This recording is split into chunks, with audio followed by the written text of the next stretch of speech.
कहते हैं हौसलों से उड़ान होती है। बालोद जिले के एक छोटे से गांव जमरुआ की रहने वाली वीना साहू ने इतनी ऊंची छलांग लगाई कि जीवन के बड़े मुकाम को हासिल कर लिया।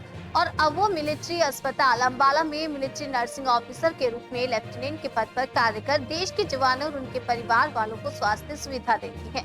वहीं वीना के 3 माह की ड्यूटी के बाद पहली छुट्टियों में घर आते ही पूरे गाँव में उनका स्वागत किया गया। क्या है वीना की कहानी, आइए आपको बताते हैं। फूल मालाएं, मिठाई, गांव में खुशी का माहौल और एक पिता के साथ उसकी बेटी की आंखें भी नम हो गई। ये आंसू खुशी के हैं। खुशी इसलिए कि बेटी लेफ्टिनेंट बन गई और परिवार सहित गांव का सर गर्व से ऊंचा कर दिया। बालोद जिला मुख्यालय से 8 किलोमीटर दूर छोटा सा गांव जमरुआ में रहने वाली वीना साहू मिलिट्री अस्पताल में लेफ्टिनेंट के पद पर कार्य कर रही है, जहां इस मुकाम को हासिल करने के लिए वीना ने काफी संघर्ष किया। वीना 5 बहनें हैं, जिसमें वीना दूसरे नंबर की है। वीना कहती है कि लड़कियों को अपने पैरों पर खड़ा होना चाहिए। जहां उसने सोच लिया था कि वो बड़ा मुकाम हासिल करेगी। वीना को गर्व है कि वो देश के जवानों और उनके परिवार वालों को स्वास्थ्य सुविधा दे रही है, जहां वो अन्य लड़कियों के लिए एक प्रेरणा बन गई। वीना की इस उपलब्धि पर वीना का पूरा परिवार आज अपने आप को गौरवान्वित महसूस कर रहा है।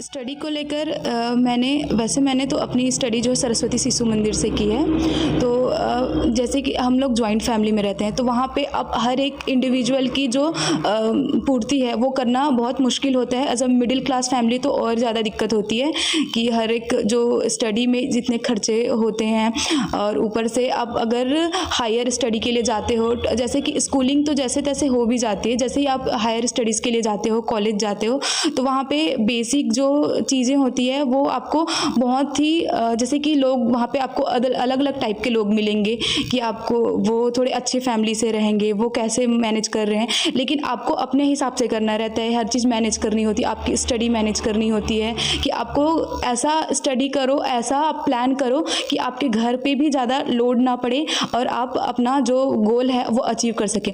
जैसे कि मैं बता रही, मेरे पापा हैं ऐसे किसान हैं एक, तो उनके लिए भी ये एक मतलब चुनौतीपूर्ण रहा कि वहाँ तक कैसे करें, क्या करें। वो पहले तो उन्होंने बोला था कि नहीं हो पाएगा, कि मतलब नर्सिंग में इतने खर्चे हैं, मैं नहीं कर पाऊँगा करके। लेकिन फिर उन्होंने हिम्मत किया कि नहीं, देखते हैं, हो जाएगा, जैसे हो नहीं हो पाएगा तो लोन लेंगे, ऐसा पढ़ाएंगे। तो फिर ऐसे लोन की ज़रूरत नहीं पड़ी, जैसे तैसे मैनेज हो गया। और जो भी है अभी आज मैं आपके सामने हूँ। स्ट्रगल तो है ही, मतलब जैसे कि हम गांव में पले बड़े होते हैं, तो गांव का ऐसा होता है कि लिमिटेड हमारे सपने जो होते हैं बहुत छोटे ही, मतलब उतने बड़े सपने हम नहीं देख पाते। या तो वो होता है कि हमारे घर से उतना सपोर्ट नहीं मिल पाता है बच्चों को, या तो वो जो लोगों की सोच इधर मतलब उतनी संकीर्ण होती जाती है, जिसके वजह से हम बड़ा नहीं सोच पाते हैं। और लड़कियों का एक बेसिक रहता है कि उन्होंने जैसे अपनी 12th कंप्लीट कर ली तो उनके मतलब शादी कर दिया जाता है। तो ये जो यहाँ से मेरा था सपना कि मुझे बस पढ़ाई करके मुझे शादी नहीं करनी है, मुझे कुछ बड़ा करना है, मतलब अपने घर वालों का नाम रोशन करना है, अपने माता पिता का नाम रोशन करना है, अपने गांव के लिए कुछ करके दिखाना है। तो ये मेरा सपना शुरू से था ही।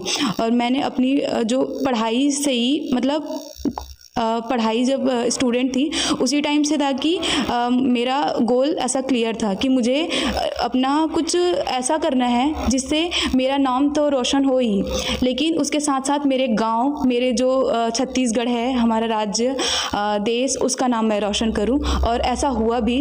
एज अ मिलिट्री नर्सिंग सच में मैं आज अपने देश के लिए काम कर रही हूँ और मुझे अपने इस फील्ड पे बहुत गर्व है। ये बताएंगे जैसे कि आपके बिटिया का आर्मी में चयन हुआ है, इसके लिए आपके द्वारा क्या प्रयास किए गए, कितनी चुनौती पे रही है पूरा ये सब? मेरे बेटिया के लिए शुरू से ही, जब से मैं स्कूल भेजी, सबसे पहले तो लोग अपने गांव जमरुआ में शिशु मंदिर में पढ़ाई की। उनके बाद मुक्ता आश्रम महतवत के लिए 6वीं से लेकर 8वीं तक वहाँ पढ़ाई की, और नहीं 10वीं तक की पढ़ाई की। उसके बाद मैं 11वीं 12वीं गवर्नमेंट स्कूल में कन्नेवाड़ा में पढ़ाई की। उनके बाद मैं आगे से इनको प्रेरित किया कि आप आगे पढ़ाई करो, और पढ़ाई करने के लिए ये अपने चुने नर्सिंग, बीएससी नर्सिंग मेरे को करना है, तो मैं भी इनको सपोर्ट किया और पेपर दिलाने के बाद वो लोग भिलाई के लिए चयन हो गए, शंकराचार्य के लिए, और मैं इनको सपोर्ट भी किया। और ये बोले भी मेरे को पढ़ाई में बहुत खर्चा आएगा, तो हम लोग सोचे कि नहीं कर पाएंगे, तो पर भी हिम्मत किए, चल हो जाएगा, किसी भी हालत में नहीं होगा तो फिर गवर्नमेंट से लोन लेंगे पढ़ाई के बारे में। और मैं आगे भी हर बच्चे को यही पढ़ाई करने के लिए बच्चे लोग, लड़कियों लोग को अक्सर प्रेरित करूंगा कि वो आगे पढ़े और अपना पैर में खड़े हो। बस इनके कितनी बेटियां और उन लोग क्या कर रहे हैं? और मेरे 5 लड़के हैं और 1 लड़का है, और वो नीचे वाले बच्चे को भी चाहता हूँ कि मैं आगे पढ़ाई अच्छे से करवाऊँ और अपने पैर में खड़े हो जाए, यही मेरा शुरू से कामना है।